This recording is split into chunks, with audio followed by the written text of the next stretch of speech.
Alright, so in this video we're going to talk about and be able to actually quantify and calculate the charge that an object has as a result of moving electrons from one location to another.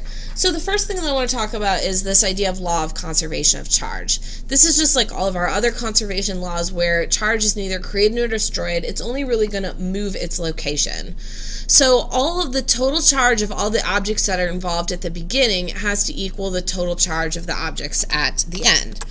So let's go ahead and look at an example of this simulation, right? So if we bring the balloon, remember we said we're going to bring the balloon over and we're going to rub it across on the sweater and some of the electrons are going to move. So let me just kind of go over here and try and pick up some electrons. Alright, so you can see here, you know, I've got maybe, let's just say ballpark, like 8 electrons.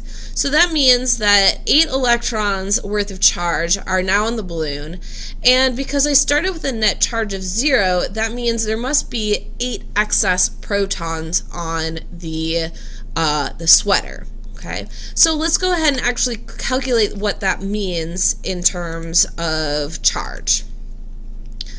So here's my sweater,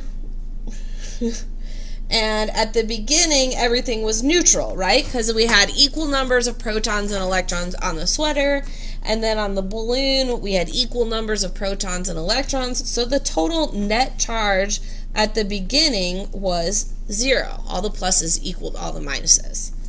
Then all of a sudden I moved 8 electrons over here. So I had 1, 2, 3, 4, 5, 6, 7, 8. And then over here, I would have an excess of 8 electrons. Now, there's a bunch of protons over here, but I just have 8 more protons than I do electrons. Sorry, I mean, there's a bunch of electrons over there, but I've got 8 more protons than I do electrons, because now the electrons are over here. So let's figure out what is the charge on the balloon. Okay. So I know that every electron is 1.6 times 10 to the negative 19th coulombs. And I have moved 8 electrons over to that balloon.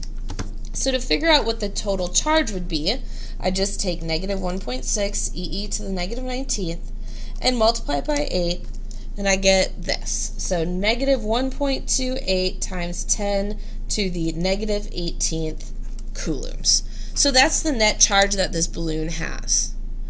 Now, according to my law of conservation of charge, if my net charge at the beginning was 0, that means my net charge for everything at the end must be 0 as well.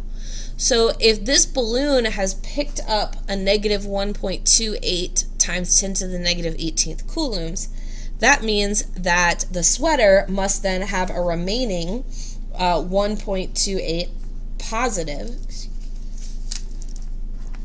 times 10 to the negative 18th coulombs, so that the net charge is still 0. This is plus and this is minus, so they would cancel out and I'd have a total of 0. So I would have an excess of 8 protons over here. And again, if I wanted to just calculate that out, remember the charge of the proton is the same. It's 1.6 times 10 to the negative 19th. It's just positive, and if I multiply by 8, I would get the same value, but it would just be a positive value. So that demonstrates conservation of charge and calculating total charge based on electron transfer. Let's then do an example where we actually know the charge of a sphere and we want to figure out, well, how many electrons are on that. So let's say I have a conducting sphere and it's covered with electrons, and it has a total charge of negative 5 microcoulombs.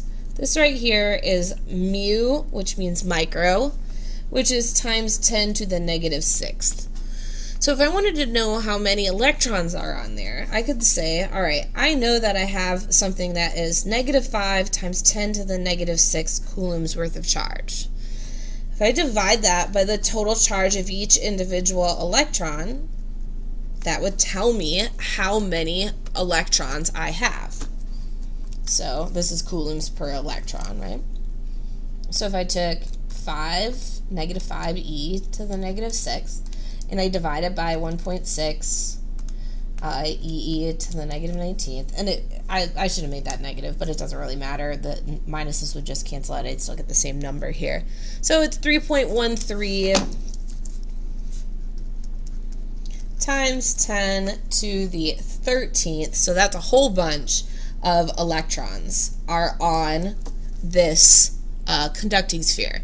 Now those electrons had to have come from somewhere, right? So somewhere there is another object that has lost these electrons, and its charge would be a positive 5 microcoulombs, and it would have an excess of this many protons on it. Right? So now you should be able to calculate the charge of an object based on how many electrons have been transferred, or be able to calculate how many electrons have been transferred based on the charge.